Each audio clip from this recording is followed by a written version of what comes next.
Bino bye birooto n'amakulu gaabyo. Omuntu okuloota ng'ekkooti yeebuze. Ekkooti lwe lugoye omuntu lw'ayambala olw'ekitiibwa. Era lwe lugoye omuntu lw'ayambala ne bamanya nti ono wa kitiibwa. Bw'abeera musajja abeera aggomedde. Jjukira n'abakyala bambala amakooti gano mu bifo eby'enjawulo.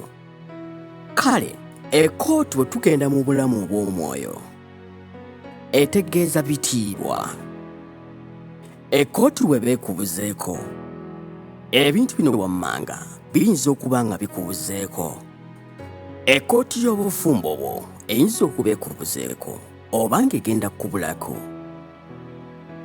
Obuvunaanyizibwa bwe baakuwa okutwala abalala oba ng'obukulembeze nabwo buyinza okuba nga bugenda kuva mu ngalo.